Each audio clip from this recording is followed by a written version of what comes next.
Welcome to the Emergency Traffic Podcast. Hello, and welcome to another episode of Emergency Traffic. Hi, I'm Paul, and I'm joined by my co-host Dirk.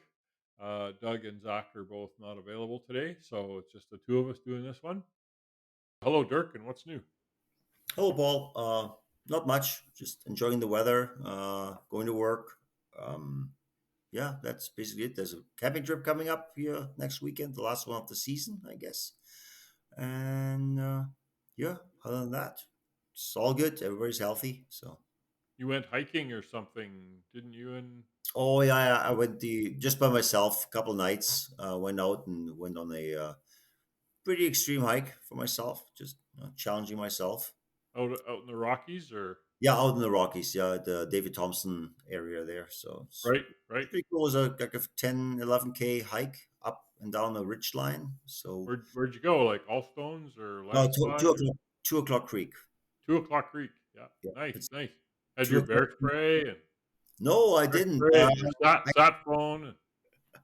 And, No, I just had my hatchet and just made a lot of noise, huffing and puffing going up. I think that scared all the bears away. Pretty sure about that. At least I didn't see any, so there was, except for a couple of birds, there was really nothing there. So, and it was really smoky. The BC wildfires pushed in, and so that the view wasn't as amazing as it usually would be, but it was good. It was a good the physical challenge. I put it that way. It's like 800, 900 meter elevation gain over 5 kilometers. So wow, for our American friends, it's like 2,700 feet elevation gain over 8 miles, something like that. wow. Yeah, so yeah, Good it for was you. going up and going down is it was hard. Yeah, I was sore for a few days. So I bet. I bet. Oh, good for you. That's cool. Yeah. I haven't done any extreme hype. I haven't been doing a little bike riding and nice. doing some of that, just bicycle riding around with some friends and stuff, trying to keep in shape, which is good. And have you been watching any of this 5 days at Memorial, the movie about Hurricane Katrina and the hospital? No, I haven't. It's No. on like Apple Plus or something. I've watched a little bit of it. It's pretty interesting. I've read the book, and so I've been I'm getting back into my emergency management stuff, of course, with my teaching. So I've been Sweet. reading a bunch and watching a bunch of EM stuff. Right. Yeah, Cool. we had a fatality in Alberta, line of duty death of a Yes. paramedic. I think the funeral was yesterday. Uh, I saw it on the news. So it was a great turnout there. RCMP and EMS and fire departments from the whole Yeah, region. paramedic Dallas, maybe Dallas Oh, Boyko, I think her name yeah, was. Yeah, she was driving the ambulance on a call, and possibly impaired driver drove into her head on 2 o'clock in the morning, and both the driver of the car and she died from the accident. Tragedy, And I always say when I worked ambulance, anybody else out at 2 o'clock in the morning, you have to assume that they may be impaired. yeah, Tragic event, for yeah. sure.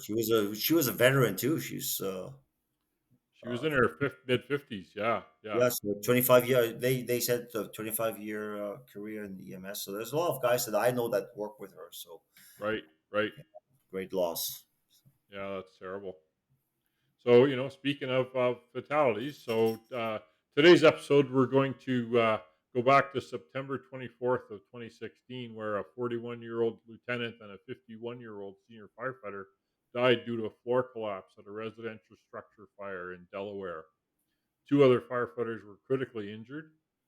One of the injured firefighters, a 48-year-old female, died on December 1st, 68 days later after the incident due to burn injuries sustained from the collapse. We're going to explore this event and talk about what went wrong and what could possibly change based on the NIOSH report from the event. So the fire department, it's the state of Delaware's only career fire department. It operates six engine companies, including a squirt, a squad, a skyboom, two ladder companies, and a fireboat. The skyboom is basically a pumper with a 55-foot telesquirt attached, and Squirt 3 is also a 55-foot articulating boom, the old snorkel squirt. Calgary used to have one of those for a while. I think it's in Redwood Meadows now, or it was. Anyway, fireboat is staffed with 2 firefighters during the week, during the day. Not that it plays an impact on this one. The fire department operates 4 platoons with a Kelly day or a day off every 7 shifts. I guess that's what that is. Minimum staffing by contract is 1 officer and 3 firefighters per company, except for Squad 4, which is staffed by an officer and 4 firefighters. So kind of like a rescue engine or something. Each shift is commanded by 2 battalion chiefs, so north and south, and the EMS is provided through contract with the city hospital. It's a contractor that operates 6 basic life support ambulances, and advanced life support is provided by the county's EMS division. So the fire department doesn't do EMS any transport anyway. In Delaware, career firefighters have to have their 1001 level 1 and 2, and their hazmat and emergency medical technician, and then they move in to become a probationary firefighter, and then do their move on up the ladder as they go along. The building in this case, where this happened, was a Type 3 ordinary construction, 2-story with a walkout basement located in the middle of 8 row houses. The subdivision, the number of row houses consisted of various quantities, either tens, eights, or sevens. This structure was built in 1944 and was attached to row houses on the south side, the Delta, and the north side, the Bravo. The front, the west side, the foundation consisted of a concrete block basement supported by on a concrete slab. The exterior walls were constructed 3 courses of that red masonry brick. The building has a flat style roof that consisted of tar over wood sheathing supported by wood joists, and there was a parapet wall on the front on the west side of the alpha side of the structure. There was concrete firewalls on both the north and south side. The firewall started in the basement, continued to the roof. There was a small cockloft located between the second floor and the roof structure. There was 3 means of egress to the structure. The main egress point was on the front, the alpha side, as you can expect. Fiberglass front door and a decorative glass insert window, which attached to a wood frame, and there was an aluminum storm door also in front of the main door. Access to the rear, Charlie side, was provided by 2 egress points. There was a large aluminum sliding glass door located in the center rear wall, provided direct access to the main portion of the basement. The basement garage had been converted to a living space. The sliding glass door had replaced the original garage door when pulled open. A wood framed steel entry door with a storm door was also located on the south of the sliding glass door near the southeast corner of the Charlie side. This accessed a laundry and utility room. So the main floor didn't have a back door. Only the front door, go to the main floor. You had to go in the basement to where there was a garage which had been converted.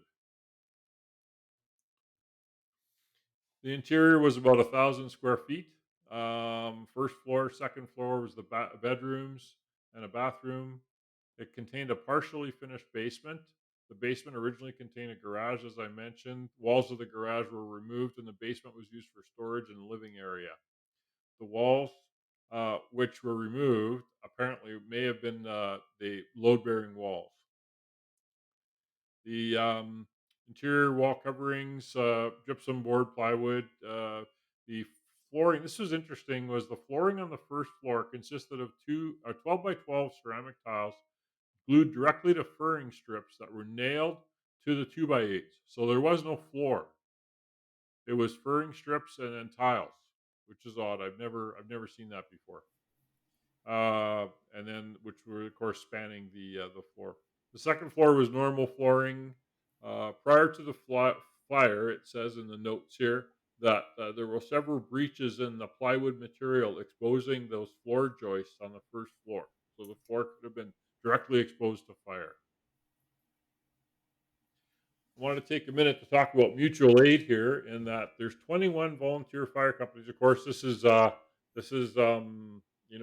Eastern United States. Lots of small fire companies. Nova Scotia is the same. Where this incident occurred, the city career fire department involved in this incident does not have formal automatic aid agreements with any of the volunteer fire departments. The way it works is if the city requests needs mutual aid, let's say a second alarm, they phone all the remaining available companies, or they dispatch any remaining available companies to the city, and they may ask the county volunteer fire companies to backfill empty stations, and they issue a callback for off-duty members to come back to work. If it goes to third alarm, the volunteer companies would respond then to staging at the incident. Volunteer companies that were dispatched and utilized at this incident were Engine 16, Engine 17, and Ladder 21. So they only really called three extra companies to come from out of town. My little soapbox, of course, as I was just talking about it in my class actually yesterday, is mutual aid is okay, but automatic aid is really the way to go. It shouldn't have to decide who you're going to call and from where when you need them. It should be automatic. So that if you get called to a senior's home that's on fire in the middle of winter in the suburb of the big city, the captain or the dispatcher isn't trying to figure out who to call. Anyway, I'll get off my soapbox now, right, Dirk? Yeah. The weather, 68 Fahrenheit, winds were calm. Let's see. Okay, so the event at 2:54 hours, so in the morning, oh dark 30. Fire board received a 911 call, residential structure fire. They dispatched the city fire department to report a structure fire with possible entrapment. Engine 1, Engine 5, Squad 4, Ladder 2, Battalion 1, and Battalion 2. So 13 firefighters, 4 officers, 2 chiefs, no aides is what that included. The Ladder 2 was first due because the other first due was out of service due to budget constraints affecting overtime and daily staffing of the companies. The fire department has to detail firefighters throughout the city to maintain minimum staffing on a prescribed number of engine companies and ladder companies. So basically, rolling brownouts. Engine 6 was housed with ladder 2. The impact of engine 6 not being available is unknown, how it affected the fire. But anyway, ladder 2 officer, as he was rolling up, provided the following size up: heavy fire in the rear, respond to fourth engine. Ladder 2 stopped at the alley and could see fire on the Charlie side. They then proceeded to the Alpha side, the front of the structure, on the next street. Engine 1 responded with Battalion 2. Engine 1 arrived on scene, laid in from the north to a hydrant at the nearest intersection. They parked 30 feet behind Ladder 2 on the Alpha side. Engine 5 laid in from the opposite direction and parked facing Ladder 2 on the Alpha side. Battalion 2 arrived on scene, parked near the intersection. Engine 5 laid out from the hydrant at this intersection. Battalion 2 walked to the front of the fire building with the accountability board. Battalion 2 talked to the owner of the residence and asked about occupants. The owner said all occupants were out of the building. Engine 1B, so the crew off Engine 1, stretched 300 feet of uncharged 2-inch hose line to the front door. The stretch was difficult due to um, moving around parked cars on the street. Engine 5 stretched 200 feet of 2-inch hose to the front door. The front door was open, but the storm door was closed. Smoke was pushing out under pressure. When the storm door was opened, heavy fire came out. Engine 1, Engine 5 started flowing water on the fire. Engine 5 officer was on the nozzle of a 2-inch hose line and was unaware of the location of his other crew from Engine 5. Approximate time was 036 hours, so about 20 minutes in. The firefighter from 5B told the engine officer she was hot and moved away from the structure. Squad 4 arrived on scene, parked behind Engine 5 on the Alpha side. They abandoned their apparatus and split into 2 crews. Squad 4 officer and a firefighter and the driver of Squad 4 went towards the front door to search the second floor per orders of command. 2 other firefighters, 4C and 4D, Squad 4s, went towards the Charlie side. The driver of Engine 1 helped 5B adjust her facepiece. Remember, she exited the structure. She was hot. Protective hood and gloves. She immediately returned to the hose line. Engine 1B entered the house with the hose line and went to the left and then towards the dining room and kitchen. The Ladder 2 officer and Ladder 2 firefighter were going to the second floor to search for occupants. Engine 5B was left off the engine and engine one other crew went about 10 feet into the living room when the floor became soft. He told the engine one officer the floor was soft and all should get out. Engine one officer shouted for everyone to get out of the house. At this time, the following members were inside the living room: Ladder 2 officer, Ladder 2B firefighter, Engine 5 officer, Engine 5B firefighter, and Engine 1 officer and Engine 1B firefighter. At approximately 3:09 hours, so only 3 minutes in here, 4 minutes in, collapse of the first floor into the basement occurred. The officer of Engine 5 and Ladder 2B struggled to get out the front door. Firefighter from Engine 1 fell backwards into the basement. The Engine 1 officer actually grabbed the firefighter from Engine 1, but the firefighter let go, so he would not pull the Engine 1 officer into the basement. So that was a bit of a thing there. The firefighter from Engine 1 saw the firefighter from Engine 5 fall into the basement. When the firefighter from Engine 1 landed in the basement, he was closer to the Alpha side, Bravo corner. The Ladder 2 officer fell towards the Alpha side, Delta corner, so one on each side of that first floor, Alpha side. The lieutenant then started to crawl towards side Charlie of the basement. Engine 1B searched and found Engine 5B. This gets confusing with the guys in the basement, of course, which would have been absolute panic at the scene, right? Uh, Engine 1 officer got outside and met Battalion 2. He asked Battalion 2 to transmit a mayday due to the floor collapse. Battalion 2 transmitted the mayday to Fireboard saying, "Mayday, firefighters are trapped on the first floor." Time was 3:10 about. Fire was blowing out the doorway and the first floor windows. Engine 1 officer also transmitted a mayday. Command advised that a firefighter from Engine 1 and firefighter from Engine 5 had fallen through the floor into the basement. About 3 minutes later, all crews were still operating on the Alpha side. Three firefighters were in the basement: Engine 1B, Engine 5B, and the Ladder 2 officer. Once the collapse of the first floor occurred, fire was blowing out the first floor and basement windows. Command had to deal with locating and rescuing the firefighters in the basement, controlling the fire, maintaining resource status, and requesting extra resources. The following resources were now on scene: Engine 1, Engine 5, Ladder 2, Squad 4, Battalion 2, and Battalion 1. So basically the same first and armed assignment. Engine 16-5 from a volunteer company nearby, approximately a mile from the incident, self dispatched after hearing the mayday. Ladder 1 and Ladder 3 were also being dispatched from the city. A minute later, Skyboom 2 arrived at the entrance to the alley south of the fire building on the Charlie side. The officer and two firefighters walked up the alley to the fire building. The driver of the boom eventually drove it up the alley and parked near the building. It did not lay a supply line down the alley.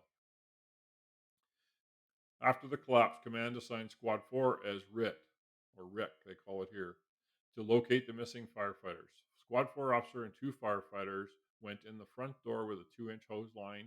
The firefighter from Ladder 2 had a 2-inch hose line and they were spraying water in the basement window on the Alpha side, trying to cool the space. Engine 1 officer and a firefighter from Engine 5 entered exposure Delta. They went to the neighboring building. Two firefighters from Squad 4 and went to Side Charlie, which had heavy fire showing. At this time, no water had been put on the fire from the Charlie side. The two firefighters from Squad 4 entered the basement of Exposure Bravo next door, searched the structure. They found the structure clear and returned to Side Charlie. The driver and tillerman put Ladder 2's aerial ladder to the roof. Both firefighters were assigned to vent the roof. The tillerman cut a hole in the roof, and heavy smoke and fire came out, plus the tar was bubbling. They also took out the skylight, and they left the roof. Squad 4 entered the first floor, and one firefighter started flowing water in the basement to knock down the fire. Someone from Squad 4 requested an attic ladder to put down into the basement to place in the opening of the collapse. The driver from Squad 4 went down on the attic ladder into the basement. The firefighter found the firefighter from 1B and talked to him. The firefighter from Squad 4 helped 1B to the attic ladder. Squad 4 climbed up the attic ladder and then pulled Engine 1B out of the basement to the first floor. Off-duty firefighter arrived on scene. He also started to help grab some gear and started to help out. This is 3 minutes later, 3:18. A deputy arrived on scene. Deputy 2 assumed command after a face-to-face with the current incident commander, which was Battalion 2. He requested the status of the units and requested mutual aid from Fire Board. Um, Engine 5B was found without her helmet, SCBA facepiece, firefighter 5B, and protective hood. The off-duty firefighter that had came and grabbed gear found 5B pinned under a refrigerator in the basement that had fallen from the first floor. He was able to move the refrigerator enough to free 5B. A second firefighter from Squad 4 went down the attic ladder into the basement. Off-duty firefighter and 4 told the firefighter that he was out of air. He had to go get out. The off-duty firefighter got 5B to the bottom of the attic ladder, sitting up. Firefighter from Squad 4 that was in the basement did not have contact with the firefighter, 5B.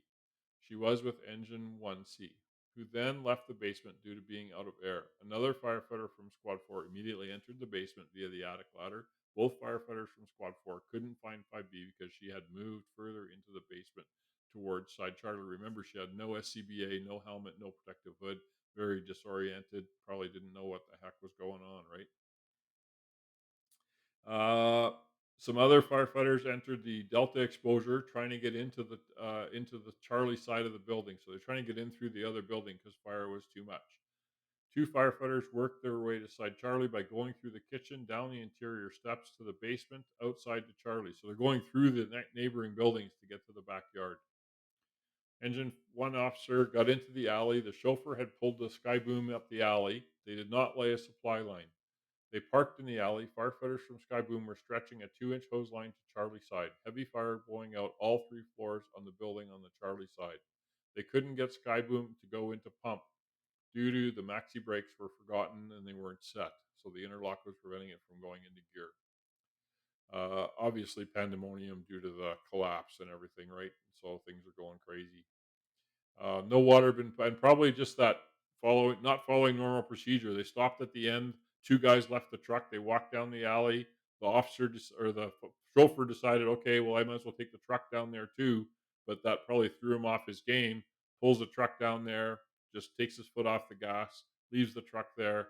Someone tries to put it in pump. Of course, it won't go. Uh, Team 2 of Squad 4 went into the basement through the doorway on Charlie's side. They could hear Ladder 2 officer calling for help. They remembered seeing the refrigerator lying on the basement floor. He entered the utility room and saw the basement stairs located near the Alpha side. He found the Ladder 2 officer, says, "My back is broken. I can't move my legs." The Ladder 2 officer was still on air. They grabbed Ladder 2's officer's SCBA harness and were pulling him through the utility room towards the Charlie side. One of the firefighters fell backwards, and the Ladder 2 officer landed on top of him. Squad 4C, the other Squad 4 person, helped get the officer off the firefighter. They continued pulling him towards the Charlie side. The conditions in the basement were deteriorating from the fire. Engine 5C entered the basement and met the two firefighters from the Squad 4. He was helping pull the Ladder 2 officer out of the building. The second floor then collapsed onto the first floor, which then collapsed into the basement. This collapse caused the refrigerators to fall in the basement on top of the Squad 4C and the Ladder 2 officer. The collapse pushed Engine 5 firefighter towards the doorway of the building. He grabbed Squad 4 and pulled him completely out of the building. Engine 5C got Squad 4D and to Side Alpha for medical treatment. This was 3:20, so 7 minutes after the collapse. Engine 16-5 pulled down the alley towards the sky boom. The apparatus was parked. The officer of Engine 1 ordered 16-5 Engine 2 stretch a hose line to the doorway, knock down the active fire. They grabbed a 2-inch hose line and did that and worked on knocking down the fire. Engine 16-5, though, ran out of water while the 5-inch supply line was being hand stretched to the hydrant approximately 700 feet away. Once water supply was established, the hose line was charged again. A chief from Company 17 took down the man door in the garage. They came in a chief's vehicle and arrived on scene prior to the engine. He got to do a little size up and stuff. There was stuff in the way, but they were able to eventually get in there, get the hose line knocking down, but they ran out of water. Um, One of the firefighters searching saw the reflective trim from turnout pants in the debris pile. Nobody can remember if a pass alarm was sounding, but the data logger did indicate the pass was an alarm. Firefighters started digging out. They found the Squad C4 firefighter face down, left side, wearing everything but the helmet. Firefighters got squad 4 firefighter to the alley, removed from the structure. Three firefighters from ladder 21 entered the basement on the Charlie side. Heavy smoke, moderate heat. They had a debris pile that was about 4 feet high.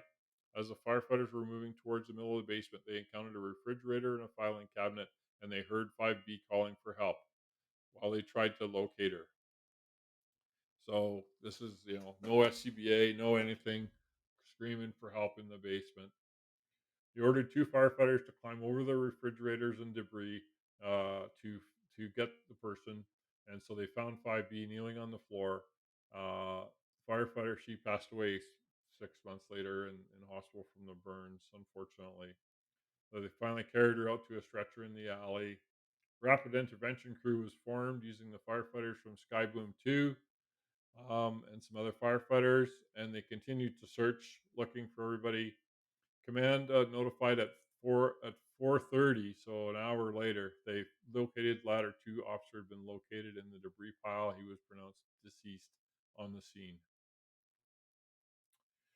Um, Contributing factors to this incident were, according to the NIOSH report, lack of scene size up and risk assessment, lack of incident management and command safety, lack of an incident action plan, inappropriate fireground tactics for a below grade fire, lack of company crew integrity. I know I got all confused with which crew was which as well.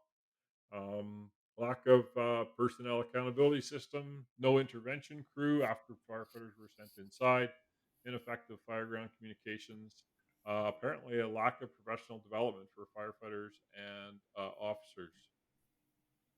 Recommendations were any thoughts, Dirk, before we jump into recommendations, or do you want to comment on them instead? Yeah, I was just trying to take some notes here. It I'm amazed. Like there's so much chaos going on. And I think that is almost normal. I don't care how well organized, how well trained you are, because this is this higher risk, low frequency event, and then people just don't think straight and fall back to their smallest common denominator, like not putting the park brake on your fire truck and stuff like that. Um, Or I mean, treating it like a normal Treating it like everyday, a grab a fire. pre-connect, park in the front, go through the front door, Yeah. right? For me, it was like they noticed, like somebody noticed that there was fire on the Charlie side and nobody checked. Everybody goes to Alpha side. Everything was going in from Alpha side. They were squirting water, which didn't do anything. And then I think the timer was roughly 10 minutes. So they were on scene for 10 minutes. They were flowing water, no effect. And then they decided they have to go in to do a search. So this thing was rocking for 10 minutes, plus all the construction you mentioned. Like, oh, I mean, they didn't know that, but No, no. that is something you should expect. Probably when you know your area too, that there's shady construction going on, Well, yeah, and it just the was fact built that in 19. they didn't do the 360 and didn't recognize that that was a basement fire. Right, it's amazing, and just talking about the female, that she was a fighter. She survived two collapses. She was in the first collapse, and then the rest of the house fell on top of her, and she was still able to talk. That Yeah, amazing. And unfortunately, yeah, she passed away in the hospital. Well, what a nightmare that must have been for her, right? absolutely. Yeah, and all of her, all the Yeah, firefighters trying to rescue her and yeah. not knowing what's going on and just trying to do your best, right? And So, that's the but I discipline part, mean, right? That's the discipline it, part where they got how much water was flowing. I think they still talked about stretching lines, but were they still flowing? I'm not sure. I don't get this out of all of the report here. So everybody just piles in there and tries to get the brothers and sisters out, but they're neglecting the firefight. yeah, And it and sounds then like they still just had those 2 2-inch lines from the front probably initially, and then the tank water from engine 16, the mutual aid unit, right? So 500 gallons maybe or yeah. something. With a raging fire, you're not going to do a And ton, I'm already short staffed, and I'm sending guys to a roof, to a fire that's already venting out of every hole, right? every window, fire's coming out, and I sent two guys on the roof to do a roof ventilation. Yeah, That, that's that traditional. Hey, we got to vent the roof, right? Which it's is the right way to fight a fire in a 2-story, 3-story walk up that was built in '44. if it's not already vented from every corner. I still, I still don't believe in roof ventilation when it's a multi-story building. If it's a single story bungalow style, I can vent above the fire. Absolutely, that I can even use PPA. Like that, that's been proven to work in departments that are well coordinated. But Yep. this was already a chaotic scene. Right. It's fully involved. There's no reason. All you do is you make things worse. Yeah. Yeah. You just extended the fire into the next two floors. And you're saying two guys on the roof that could have been maybe part of a RIC team, right? Right, So right. Yeah, those exactly. I are mean, I my like the BC thing where you send one crew in, the next crew you send in better have a RIT cream crew on the ground, right? So there's nothing. I agree with that. I think BC's thing is within 10 minutes or before you send a second crew in, you have to have RIT in place because you got four guys in there and something could happen, right? I mean, just how it goes. Yeah, like it says here, new recommendation one, right away. Ladder two officer arriving on scene, he radioed dispatch, heavy fire, Charlie side, requested a fourth engine company, but they proceeded to the Alpha side, as did engine one, as did engine five, as did squad four. They all went to the Alpha side. Why? I mean, that's just always where we go, right? No companies were deployed to Charlie side until Sky Boom decided on their own to go in the alley, but they didn't lay a supply line. And then, of course, they couldn't get it in the pump. So the first company to get water on the fire was engine 16.5 mutual aid 21 minutes after dispatch. And then they only had tank water. They hand jacked a 5-inch supply line 700 feet. That's the whole bed, right? And yeah, I'm good to go hand jack the first 100 or 200 feet, but after that, it gets heavy.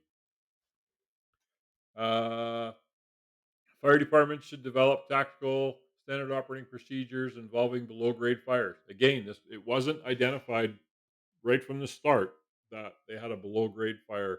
It's the most dangerous and difficult fire locations for a structural firefighter is below grade. I mean, the only thing that's probably more dangerous than that from a fire is in a ship. Just a lot of these fires are low frequency, high risk events, just like you said a few minutes ago, Dirk. Uh, They talk about, access. How can you get water in? Make an attack via window or walkout door. We had one when I was in Fort Saskatchewan, a basement fire. And, the guys were trying to get down the stairs, couldn't. We were fighting it through the little windows. We didn't know if anybody was still in there. There was a chance a child was missing. And I mean, it was like, okay, well, let's one more attempt to try to get down there to cool it enough to get into the basement, right? Ventilation, create a unidirectional, what does it talk about here? Create unidirectional exhaust flows in the stairwells and allow for increased burning rate of a wood floor assembly, which increases floor collapse potential and reduces safe operating time from the floor above. Ventilation of the below grade space is a key factor in firefighter line of duty deaths. I wanted to point this one out and I highlighted it in the script, right? During the Pang fire in Seattle, the Cherry Road fire in Washington, D.C., the Squirrel's Nest fire lane in Coleraine, Ohio, the Berkeley Way fire, San Francisco, the Patter Road fire in Hamilton. These are all basement fires that killed firefighters. So, basement fires kill firefighters. You need to have procedures for them. They yeah. didn't have anything. I was just gonna bring up the Cherry Road fire because with the sliding door that reminded me so much of that. There was no collapse. It was just this absolute uh, torch of flow path up and kill two firefighters there. Um, yeah, it's Charlie side would have been the way to go. And apparently there was access to the basement, so they could have just flown water from there, knock the fire down, and then do the searches. The collapse still could have happened. Even like they bring Oh, the fire sure. to control, right? But then it's just a collapse you're dealing with, not a flaming inferno you're going in. Yeah. And Two and a maybe half in 2.5 in the basement door, yeah, right? and if you I start mean, from the that would have been the basement, yeah, if you start from the basement, you look up at the ceiling and you're like, oh, better nobody better goes to the first floor because that doesn't look good anymore, right? So that would have yeah, really we had a helped. fire in a home on a windy day, in a nearby town, and I had the times down, I don't remember them now, but, the wind was coming from the patio door side. And everything was cool. They exited the house through the front door, and a few moments later, the patio door failed, and that house went in minutes because it just had that flow path, the entry air, and the wind just took it. It was crazy. So yeah, they discussed here. They didn't ensure the commander developed and communicated a strategy and incident action plan during the initial stages of the incident. The plan should be updated with benchmarks are met or not met. The commander must determine a strategy and develop the incident action plan, even if it's just in their head or on their. Of course, the chief was alone here. He was standing in the middle of at the fence with his command board, I guess. Um, Standard risk management plan, declare a strategy, set up tactical objectives, which lead to development of an action plan. Um, Ladder 2 provided initial size up indicating heavy fire from Charlie side. The original IAP did not include assigning of initial resources to Charlie side. All resources operated from side alpha. Now, here in my little town department, it was only like 5 or 7,000 people at the time. The second truck always went to the alley. That was our standard operating procedure. Someone goes to the front, someone goes to the back. I don't know. What about you guys? Do you guys have a policy in your department for where they go, or you wait for the first truck to tell you? Probably. Uh, I'd rather not say. Okay. Uh, It's really what you call it, incident command driven. There's right. no set procedures. It's Right. something that always talks about, like no pre-assigned tasks, because we assign tasks when we roll up. Hmm. So most of the time it works well. Sometimes things get missed, and yeah, so it'd be nice to have something written down that actually defines these tasks for every department.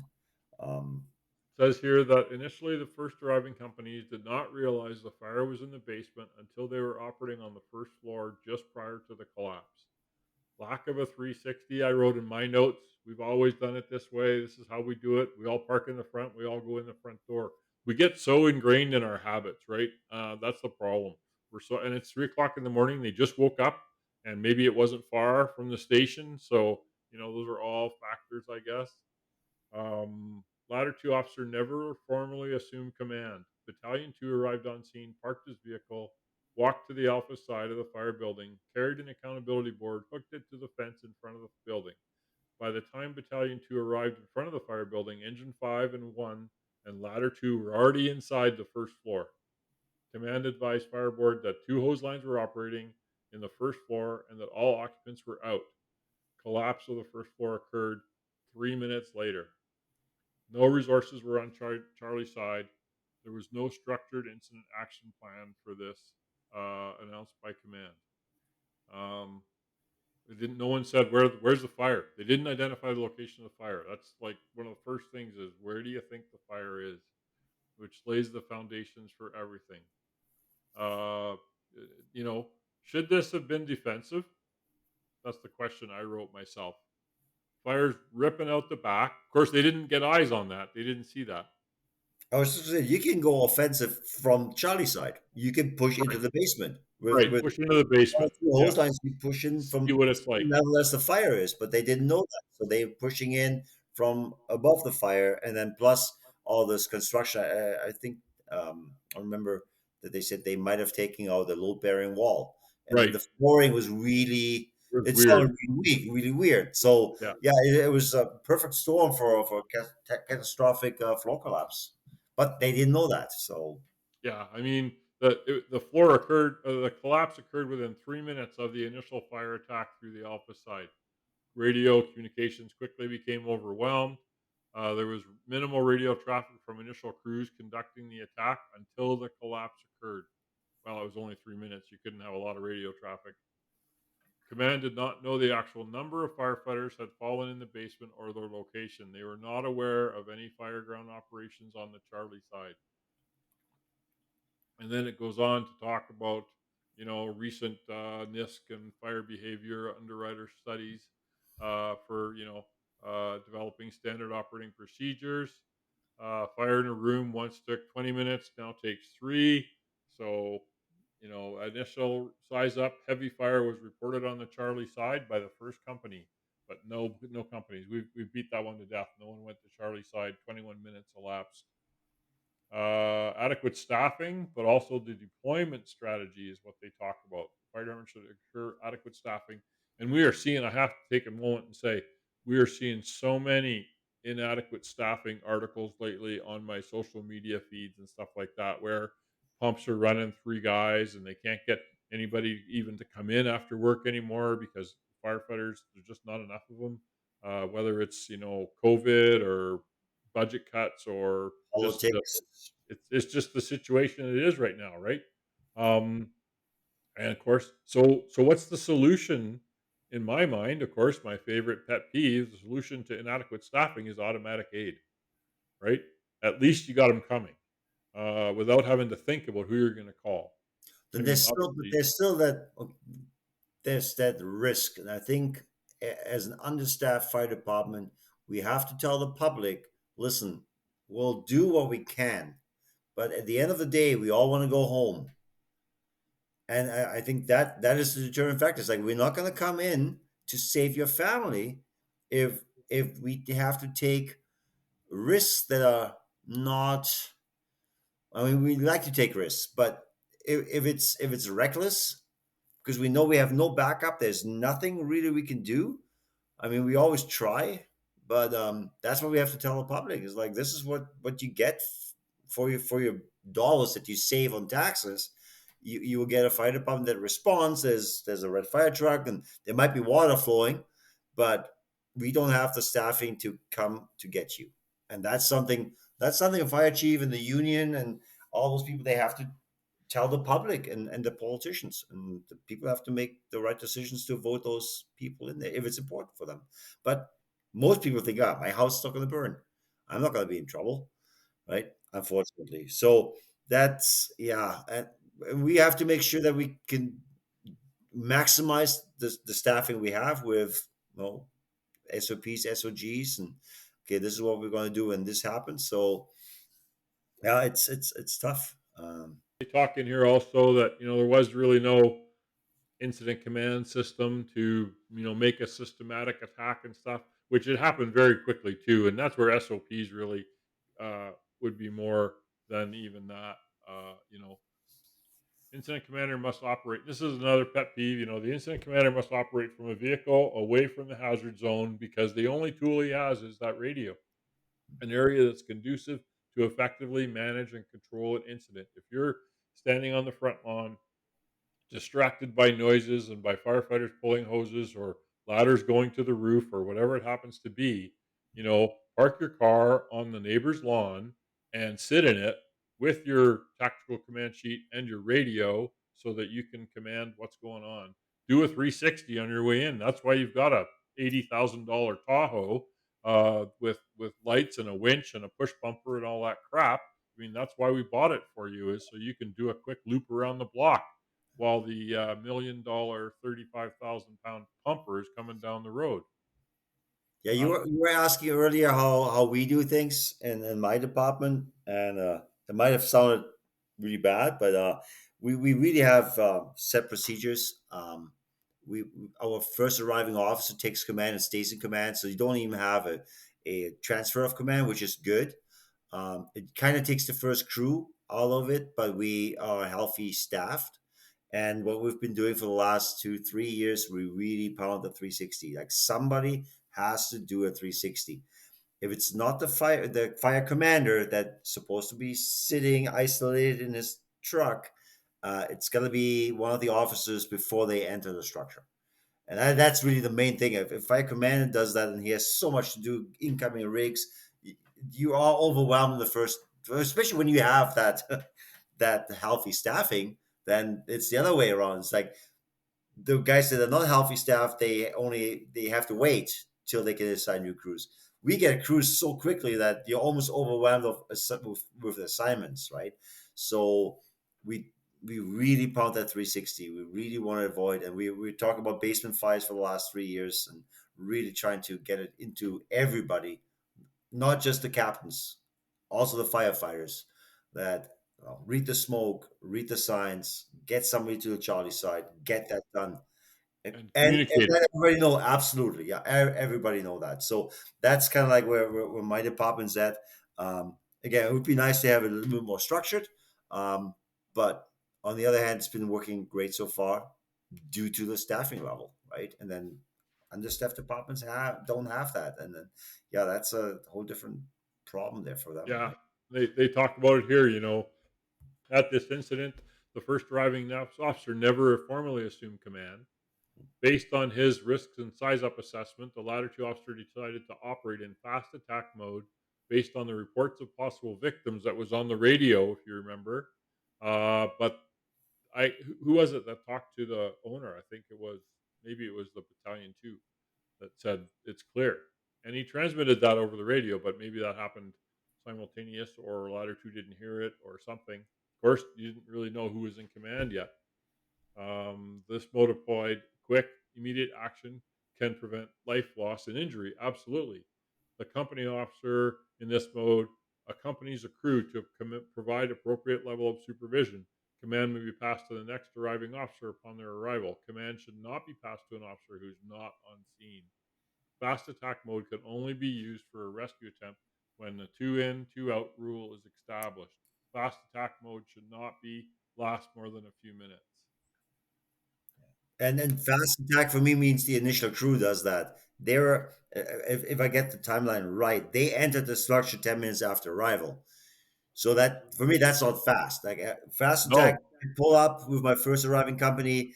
I run off tank water. There's the savable, with searchable, savable space in there, and I want to push in. That's totally that's what you do with 3-man engine companies, right? If you pull right, up, the life to save is right there. We can do this, right, but they've been on scene for 10 minutes, and then they already had to clear that there's nobody inside the structure. Someone should have done a 360 saying, "Oh, guys, listen, that fire is actually on the Charlie side," and they should have not pushed in from the Alpha side. Yeah, yep, yep. The report goes on to talk about there was no accountability. The chief didn't have an aide, of course, so the chief is overwhelmed trying to talk to the owner, trying to give commands for all the people, figure out where everybody is. No RIT crew was set up until I can't remember when here. it is hard if you don't have an aide. Like in our system, the fire commander that assumes initial command. Um, I like to call for a scribe. It's not an official, another chief or something, but it's a firefighter, like a driver that hops into my rig, puts the headsets on, and takes notes, same as me. Because if I have to talk to bystanders, I have to talk to water or gas companies, and I'm taking my headset off, I might miss radio communications, right? That's why I have my aide, my scribe, Right. taking care of that. So it's a big help. And then so yeah, if you don't have that, especially in a short staff situation, you probably don't have the driver to call over or anybody to call over.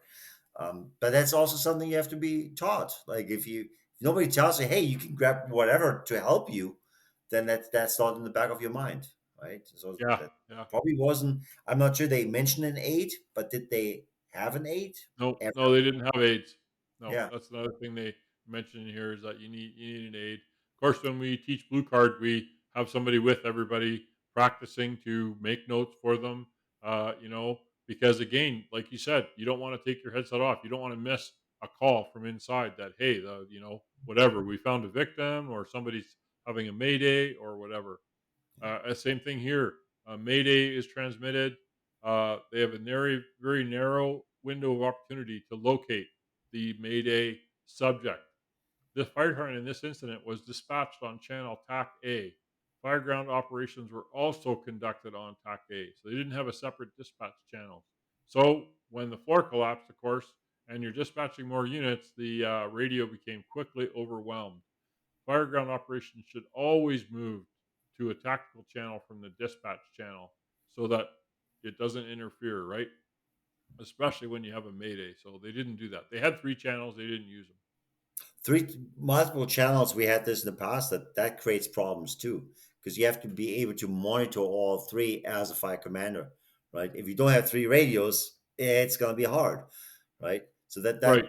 creates another the whole different part. And we've talked about switching radio channels during a mayday. uh, No. I hope we finally got away from that because that was the Yeah. first thing. It's like, what do you do when somebody calls a media? Oh, we're switching channels. Like, no. Well, this department was what they have. I can't remember how many. Uh, they had 3 stations, like 6 apparatus, whatever. Uh, you don't stay on the dispatch channel uh, No. at the scene, and that's what they did. They were still on the dispatch channel. So then, when you call dispatch and say, "Hey, send me whatever," well, now there's another lag because dispatch is doing what you just told them to do, and you can't talk, right? So switch to a tactical channel for the incident off of the dispatch channel. I'm not Um, sure. Like every city, every system is different. We have a multitude of working channels, so right, I don't know. I think we have 15, 16 working channels we can right, choose from, right? yeah, I'm and you not get sure if assigned every that channel system, for that call. yeah, I'm not sure if every system is set up like that. Maybe No, small departments only have three channels they can pick from. One is the dispatch channel, so that only leaves you two, right? Which but you probably still works. change. Yeah, works Still for change. I most. mean, we had the same one with California, the Porterville, California. They stayed on the dispatch channel, and then there's a Mayday, and it's still on the dispatch channel, and it's just right. The whole thing. They had no rehab set up, of course, for this. Of course, it all happened so quick. Um, what else do they talk about here? Yeah, staff assistance, having an aide. In the event of emergency or mayday, a personnel accountability system. The aide is so critical with that.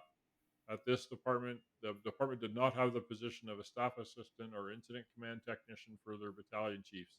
This position is essential for successful fireground incident management and command safety. And the problem is, for the normal day to day calls, you don't need it. It's when the shit hits the fan, you need that extra resource, right? Which is what you're there for. That's why we just talked about that before we started recording. That's why you've got all the budget is so that you're ready for the when the shit hits the fan. At this incident, the fire department did not have a formal annual training plan for firefighters and fire officers. No professional development for firefighters and fire officers. Had annual training requirements for specialized training such as trench rescue, technical rescue, and shipboard firefighting. But they didn't have, and we just talked about that, you know, regular command training, do your simulations, get together with other commanders and pretend. I mean, whether it's on a tabletop, BC is huge, big with the big tabletops, and Europe is too, where you have the little houses and the trucks and the hoses and stuff or you do it on the computer like Blue Card or other agencies. The UK has a fantastic sort of blended virtual and real command training program, but those skills are perishable. And if you're 3 o'clock in the morning and all of a sudden she's blowing out the front and the back of the house, you want to have that training underneath your belt. Final thoughts, Dirk? Yeah, another tragedy that we hopefully learn from. And again, it's 2016, so that's 6 years ago. I just said like we're pounding this 316 for the last 3 years, right? It might have been done before, but there was no structure, right? So now we're getting into this based on the law on the losses, like that sacrifice they've made intentionally or unintentionally. Well, we had this discussion before, talking calling Yeah, it a sacrifice, but exactly. they died, and they would have died in vain if we wouldn't learn from those incidences, right? And Yep, that's why the we're here, and we're UL does a great job, and there's so many other um, magazines, departments, and podcasts that talk about this, and we have to pound it in, learn from these losses, yep. so they're not in vain. So yeah, That, great, that's why we're doing it. great talk. And again, it's always the same, right? Like it's always the same recommendations, and you're beating it to death. And Chief Lasky said this: it's like you banging your head against the wall because it's always the same um, mistakes we make over and over, and always thinking, "Oh, yeah, it was a different department. They don't know what they're doing. Oh, they are volunteers, or they're in Kansas, or oh, they're in Canada. They don't know how to fight fires." It's like no, we are all the same. We're different locally, but we are all the same when we respond to calls, and we're trying to use the same procedures, and we don't. And yeah, that's when stuff happens, right? Thank you for listening to another emergency traffic podcast. We appreciate your interest and hope that you find these interesting and informative. Give us a like, a star, or a thumbs up on the app you use to listen to us. These mean a lot to us and they help the algorithms for people to learn about our podcast. You can follow us on Twitter at Podcast Traffic, our Facebook page, the Emergency Traffic Podcast, and Instagram. You can email us at emergencytrafficpodcast@gmail.com. Let's be safe out there. Stay safe.